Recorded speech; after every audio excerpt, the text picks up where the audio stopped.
Olá, seja muito bem-vindo, seja muito bem-vinda ao podcast NT. Eu sou Natália Ramos e neste espaço eu trago ideias sobre autodesenvolvimento profissional e pessoal com base em livros, estudos científicos e notícias sobre esses temas. Vem comigo e vamos trabalhar juntos em nossa melhor versão possível. O tema de hoje é Extra, extra! Saiu uma super pesquisa sobre a criação de hábitos e não é bem aquilo do que se diz por aí. E também vamos ver a resenha do livro Hábitos Atômicos, Pequenas Mudanças, Resultados Impressionantes do autor James Clear. Vamos falar sobre a segunda lei, torne o ambiente atraente. Oi pessoal, sejam muito bem-vindos ao podcast NT. Hoje trago uma atualização sobre a mais recente pesquisa que saiu sobre a criação de hábitos. E isso mesmo, a pesquisa está em vários sites, mas se você está escutando esse episódio em janeiro de 2025, esse texto saiu no site da CNN Brasil no dia 28 de janeiro. E a manchete que eles utilizaram para falar da pesquisa é essa aqui. Criar hábitos saudáveis pode demorar 2 meses e não 21 dias, diz estudo. Para você que está acompanhando a nossa super resenha do livro Hábitos Atômicos, isso não é bem surpreendente, não é mesmo?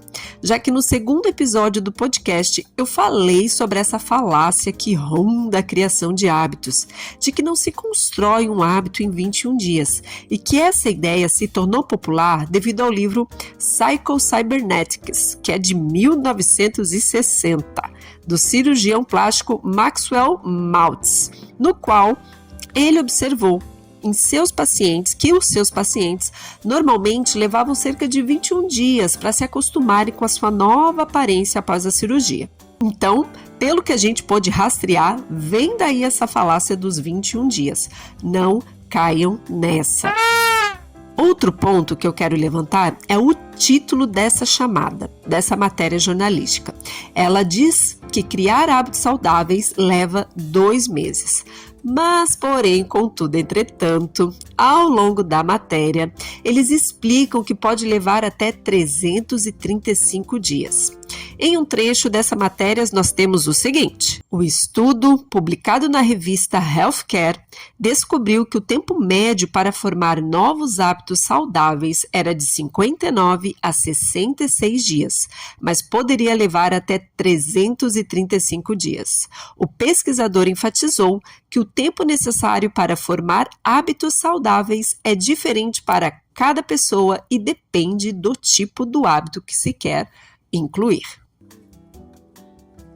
Ou seja, pessoal, essa parte está muito mais de acordo com o que estamos aprendendo no livro Hábitos Atômicos do James Clear. Mas é interessante observar que a chamada da matéria coloca o prazo de 2 meses para criar um hábito saudável. Mas no decorrer da matéria, no texto, quando você começa a ler, a pesquisa aponta que não é bem assim. Bem como diz o livro que estamos estudando, que está nos revelando que, na verdade, a implantação de hábitos que vão realmente te tornar uma melhor versão de si mesmo é uma construção de vida, é uma rotina diária que implica em uma modelagem da sua identidade. Lembram disso? Você não quer ler um livro como objetivo final, você quer se tornar leitor. Mas é interessante notar que a CNN coloca na chamada da matéria um prazo curto, que nesse caso foi 2 meses. Por quê?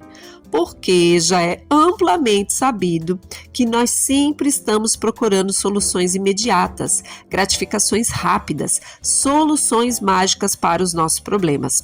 É assim que o nosso cérebro foi programado ao longo de toda a nossa evolução. Há muitos 1000 anos atrás, éramos nômades e precisávamos satisfazer as nossas necessidades básicas o mais rápido possível, porque nós não sabíamos ao certo quando seria a próxima refeição ou quando precisaríamos de energia para combater um inimigo ou um problema. Por isso, temos essa necessidade latente de satisfação imediata. E como já vimos, o nosso cérebro não gosta de gastar energia. que é isso que a construção de um novo hábito demanda: muita energia. O nosso cérebro gosta de poupar energia para combater um inimigo inesperado, que hoje em dia já não é tanto assim. A sociedade evoluiu, mas muitas pesquisas apontam que os nossos centros de recompensa no cérebro não se alteraram muito nos últimos 50 mil anos. Isso mesmo, 50 mil anos. Então, meio que ainda somos reféns, em certa medida, de nossos instintos paleolíticos. Inclusive, eu vou deixar o link dessa matéria que eu trouxe para vocês poderem conferir na íntegra. E vamos entrar agora, então, na resenha do livro Hábitos Atômicos. Estamos aprendendo sobre as 4 leis da mudança de comportamento. E no episódio anterior eu falei sobre a primeira lei, torne o hábito claro. E hoje vamos falar sobre a segunda lei, torne o hábito atraente. Mas o que significa tornar um hábito atraente, afinal? Bom, para isso eu vou retomar o exemplo dos alimentos junk food. Estão lembrados que eu usei no episódio anterior? A moderna indústria dos alimentos, ela sabe direitinho como tornar os seus produtos atraentes para o consumidor. Eles usam a estratégia do estímulo supranormal. Gravem esse nome, estímulo supranormal. Pois nós, seres humanos, somos propensos a gostar de versões exageradas da realidade. Lembra do que eu falei que o centro de recompensa do cérebro não evoluiu tanto assim? Então, depois de passar centenas de milhares de anos caçando e colhendo frutos na natureza, o cérebro evoluiu para valorizar demais o sal, o açúcar e a gordura, que são fontes importantes de energia. Os junk foods levam o nosso sistema de recompensa a uma verdadeira loucura. Inclusive, já teve a oportunidade de ver um meme que coloca a foto do produto da embalagem versus o produto real? Então, é isso que o autor chama de estímulo supranormal. Sem contar que as empresas alimentícias gastam milhões para deixar os produtos que fabricam mais crocantes, docinhos, com mais gás, no caso dos refrigerantes. E fazem tudo isso para agradar o nosso cérebro, sedento por gordura, açúcar e sal. E o mesmo vale para outras situações. Nas lojas de roupas, por exemplo, onde eles colocam as manequins expostas, geralmente esses manequins reproduzem corpos de mulheres, principalmente, que não existem. Os manequins têm seios fartos, cinturas finas, bumbum com tudo no lugar. Então você vai lá, com a melhor das intenções, ama a roupa da vitrine e quando vai provar o caimento não dá certo, o corte não dá certo, enfim, é um horror. Inúmeras vezes eu passei por isso e tenho muitas colegas também que já passaram por isso. O mesmo acontece com as redes sociais. As nossas redes sociais oferecem mais curtidas e elogios do que nós conseguimos obter no nosso dia a dia, no nosso seio familiar ou no trabalho. E também os tais filtros que nos deixam com a pele perfeita para postar fotos e vídeos exagerados, que extrapolam o que nós somos, na verdade, e por aí vai. Então, tudo isso são os ditos estímulos supranormais. Eles exageram características que são naturalmente atraentes para nós e levam os nossos instintos à loucura, nos levando muitas vezes a praticar hábitos ruins ou hábitos que não fazem nada pelo nosso crescimento como ser humano.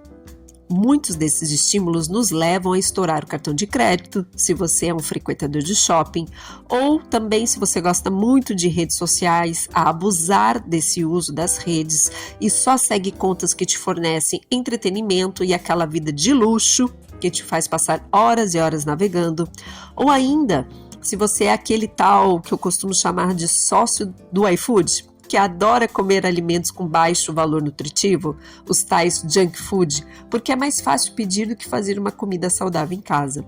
E eu dei essa longuíssima introdução para explicar a importância que o nosso cérebro dá para tudo aquilo que tem um estímulo supranormal exagerado. Então, se quiser aumentar as chances de que um comportamento bom, um hábito que lhe ajude a se tornar a sua melhor versão possível, ou seja, alguém que se alimenta de forma mais saudável, que consegue estudar na hora que tem que estudar, que é alguém que pratica atividade física e por aí vai, é preciso também tornar o seu hábito atraente e usar o estímulo supranormal ao seu favor na construção de bons hábitos. E uma das dicas que o autor nos dá para fazer isso é o empacotamento das tentações, muito similar ao empacotamento de hábitos. O que você vai fazer é, atenção, vamos anotar a receitinha de bolo. Você vai juntar algo que você precisa fazer, que é o novo hábito que você está tentando colocar na sua vida, com algo que você gosta de fazer. Então, junte algo que você precisa fazer, o novo hábito, com algo que você gosta de fazer.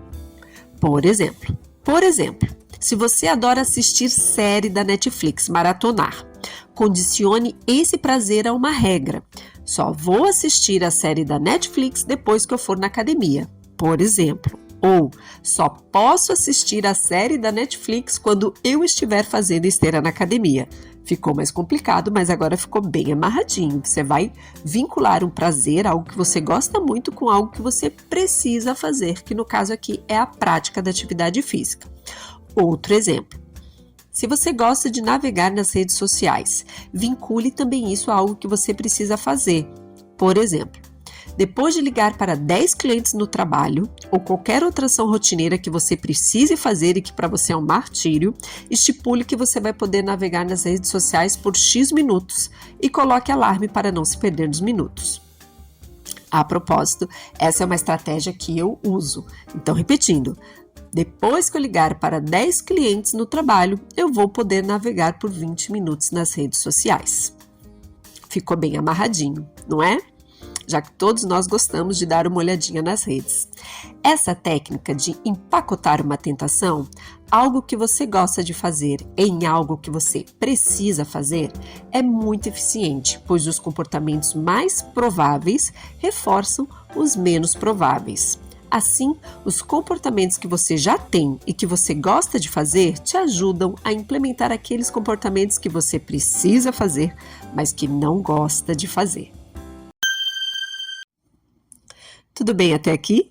Se você está gostando desse episódio e do podcast, por favor, compartilha com quem você acha que vai gostar do conteúdo. Me ajude a divulgar a palavra da criação de hábitos e deixe a sua opinião nos comentários para eu saber as suas impressões. Muito bem, voltando. Mais adiante no livro, se você está me acompanhando precisamente na página 102, James Clear nos traz o exemplo das irmãs Polgar, que nasceram na Hungria. Elas são 3 meninas e nasceram e cresceram em um ambiente, em uma cultura que priorizava o xadrez acima de tudo. Isso mesmo, o xadrez, aquele de tabuleiro. A casa toda era decorada com livros e coisas que remetiam ao xadrez. A família assistia partidas de xadrez na televisão. Elas treinavam diariamente esse esporte e iam desde pequena a campeonatos de xadrez. Resultado: todas foram campeãs de xadrez em seu país, mas a do meio, a Sofia, foi campeã mundial e se tornou grande mestre, e a mais nova, Judith, se tornou a mais jovem grande mestre de todos os tempos e durante 27 anos foi considerada a melhor jogadora feminina de xadrez. E ao contrário do que muitos jornalistas e pessoas entusiastas pensavam na época, em muitas entrevistas que elas davam, elas não estavam chateadas por terem sido criadas nesse ambiente. As irmãs falavam que sua infância não tinha sido cansativa com tanto xadrez para lá e para cá, mas sim que a sua infância tinha sido prazerosa e divertida. As meninas cresceram em uma cultura que valorizava o xadrez. Elas eram elogiadas por isso e também recompensadas. Segundo o autor, qualquer hábito que seja normal em nossa cultura estará entre os comportamentos que você achará mais atraentes. Com isso, ele quer nos dizer que não escolhemos os nossos primeiros hábitos, nós os imitamos.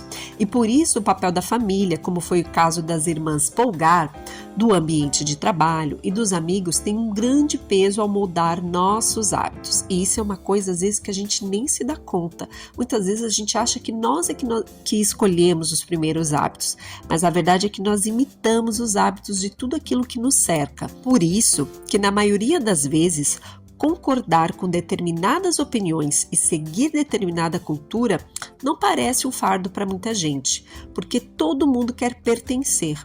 Se você cresce em uma família que recompensa suas habilidades em xadrez, jogar xadrez vai lhe parecer muito atraente, vocês não acham?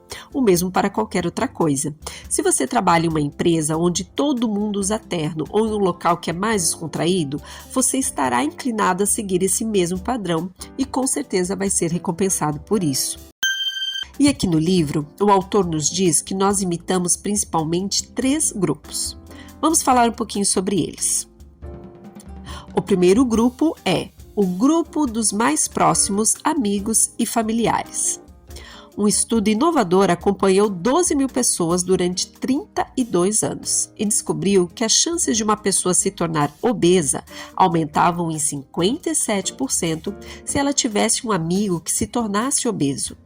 O inverso também funciona se você tiver um amigo que emagrece bastante, por exemplo. Já diz o ditado, não é mesmo? Diz-me com quem andas e te direi quem és. Muitas vezes imitamos o comportamento daqueles que estão ao nosso redor sem perceber. Então, uma das coisas mais eficazes que você pode fazer para construir hábitos melhores é viver em uma cultura em que o seu comportamento desejado, aquele que você almeja no futuro, aquele que você deseja construir dentro de você, seja o padrão das pessoas que o cercam. Novos hábitos nos parecem mais viáveis quando vemos outras pessoas os colocando em prática todos os dias. Então, a dica desse primeiro grupo é: cerque-se de pessoas que têm hábitos que você quer ter. Assim vocês irão prosperar juntos, porque nada sustenta melhor a motivação do que pertencer a uma tribo. Por isso que vemos tanto por aí clubes do livro, grupos de corrida, e olha que eu já vi até pessoas que se juntam para trocar receitas e fazer as famosas marmitas da semana. Muito bem, vamos para o segundo grupo. O segundo grupo é imitando a maioria. Já viu aquele estudo no qual uma professora combina com a classe que a pasta de guardar documentos que ela trouxe é da cor verde, mas na verdade todo mundo está vendo que a cor da pasta é vermelha, mas ela diz que para o experimento funcionar, todo mundo vai concordar com ela que a cor da pasta é verde. Ok, verde é a cor falsa, vermelha é a cor verdadeira. Um aluno estava atrasado e não sabia dessa combinação, então ele era a cobaia perfeita. Ela reforça de novo para a sala que a cor da pasta, a nova cor da pasta é verde e que todas as vezes que ela citar a pasta e pegar na mão, os alunos vão responder que a cor da pasta é verde. Assim, no decorrer da aula, a professora vai explicando a matéria, vai fazendo analogias. Então ela pergunta: ei, fulano, de que cor é essa pasta? E ele responde: verde. E todo o grupo vê que o aluno que chegou atrasado dá risada, acha estranho, mas não fala nada. Depois ela pergunta para outro aluno, que responde que a pasta realmente é verde. E assim vai para vários alunos, todos respondendo que a cor é verde, até que ela chega no aluno atrasado e faz a mesma pergunta. E aí, de que cor é essa pasta na minha mão? E ele, contrariando o que ele próprio está vendo e sem saber da combinação, responde: a pasta é verde.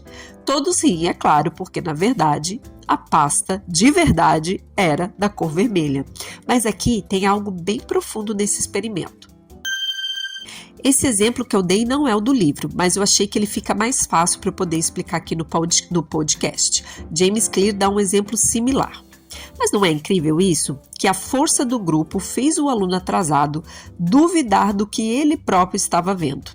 E isso acontece porque sempre quando não sabemos como agir, procuramos o grupo para guiar o nosso comportamento.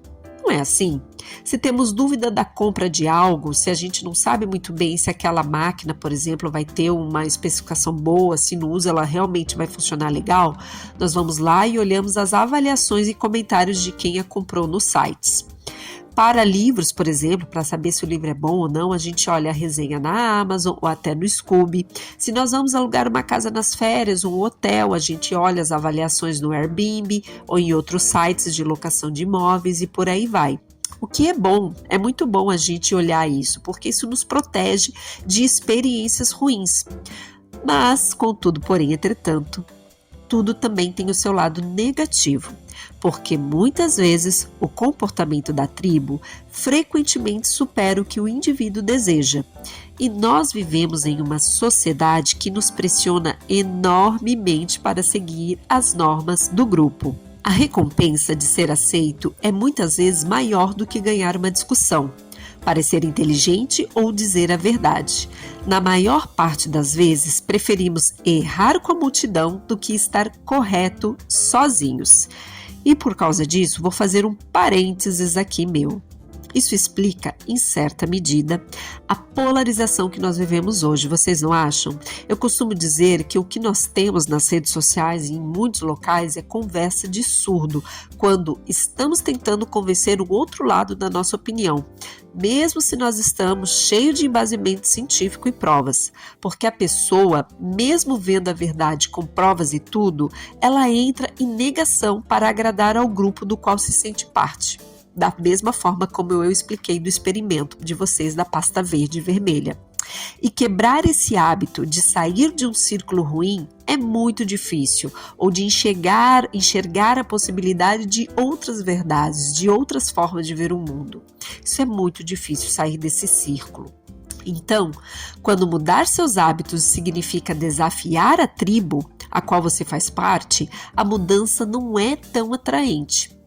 Pense nisso, optar por ignorar o grupo ou parar de se importar com o que os outros pensam dá muito trabalho. Quando isso é necessário também, porque tem grupos que é muito bom de se estar. E isso me toca profundamente, porque eu levei anos mesmo, pessoal, para aprender a parar de me importar tanto com o que os outros pensavam e sair de determinados grupos que não condiziam mais. Às vezes não é porque eles são ruins, mas eles não faziam mais sentido para a caminhada e para o meu propósito, para quem eu queria ser. Então foi bem sofrido ter que me afastar de alguns grupos, mas tem valido muito a pena. E o terceiro e último grupo é imitando os poderosos. Ora, sempre buscamos poder, prestígio e status. Eu não vou ser hipócrita, e quem é que não gosta de ser apontado como uma pessoa de referência em seu campo de atuação? Todos nós queremos ser legitimados, reconhecidos e elogiados. Historicamente, uma pessoa com mais status geralmente tem mais acesso a poder e a mais recursos. Essa é inclusive uma das razões por que nos preocupamos tanto com pessoas com hábitos altamente eficazes. Tentamos muitas vezes copiar o comportamento dessas pessoas bem-sucedidas porque desejamos o sucesso para nós mesmos. Então, quais são as personalidades que você segue nas redes sociais? Elas estão alinhadas com a sua identidade, valores, promovem hábitos que você quer ter e quem você deseja ser no futuro? Pense bem nisso. Esse foi curtinho, né? Bem, esses são os 3 grupos que temos tendências a imitar, segundo o autor James Clear. Com tudo isso exposto, o autor vai nos oferecer uma estratégia para reprogramar o nosso cérebro para gostar de hábitos difíceis. Segundo ele, os hábitos são soluções modernas para antigos desejos. Por exemplo, nós sempre queremos encontrar o amor, em qualquer época que o ser humano foi ser humano, desde o Homo sapiens. Então, para encontrar amor, atualmente existe o aplicativo Tinder. Para reduzir a incerteza que sempre esteve aí, atualmente nós podemos pesquisar no Google, ver avaliações e coisas do tipo. Para ganhar aceitação social, que também foi um desejo, uma necessidade que nós sempre tivemos, hoje em dia nós temos postagem no Instagram, Facebook. Dito isso, há muitas formas diferentes de lidar com o mesmo problema. Uma pessoa pode aprender a reduzir o estresse fumando, outra pode reduzir o estresse praticando corrida, desenhando, fazendo arte, praticando esporte ou até comendo compulsivamente. Os seus hábitos atuais não são necessariamente a melhor maneira de resolver os problemas que enfrenta, mas sim os métodos que você aprendeu a usar para lidar, assim como o Google, Tinder foram inovações a problemas antigos. Depois de associar uma solução para um problema, é possível que você utilize essa solução sempre. Então, Tornar os hábitos difíceis de fazer mais atraentes ajuda se você aprender a associá-los a uma experiência positiva.